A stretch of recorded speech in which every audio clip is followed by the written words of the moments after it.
आणि राष्ट्रवादीचे अध्यक्ष अजित पवार यांच्या अचानक झालेल्या या निधनामुळे आता काही महत्त्वाचे प्रश्न निर्माण होत आहेत।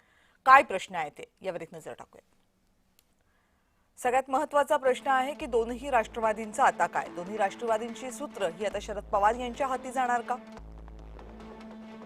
अजित पवार यांच्या जागी आता उपमुख्यमंत्री कोण होणार?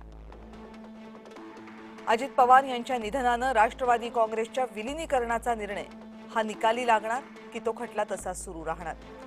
अजित पवारांच्या राष्ट्रवादी काँग्रेसचं पुढे काय होणार? धनंजय मुंडे, छगन भुजबळ, सुनील तटकरे, दिलीप वळसे पाटील हे नेमकी काय भूमिका घेणार? सुनेत्रा पवार आणि अजित पवार यांची मुलं हे राष्ट्रवादीची सूत्र हाती घेणार का?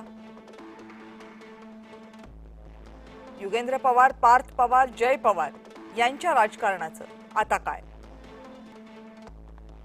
रोहित पवार, सुप्रिया सुळे यांचे राजकीय भवितव्य काय? भाजप सरकार आता अजित पवार यांच्या राष्ट्रवादीशी नेमकं कसं डील करणार? भाजपला महाराष्ट्रामध्ये पुन्हा नव्यानं धोरण आखावं लागणार का? अजित पवारांच्या जाण्यानं पुन्हा एकदा राष्ट्रवादीच्या फुटीची शक्यता निर्माण झाली आहे का? हा कटू आहे प्रश्न आत्ताच्या घडीला, पण तो उपस्थित नक्की झालाय। अजित पवारांनंतर आता राष्ट्रवादीचा सर्वोच्च नेता कोण असेल?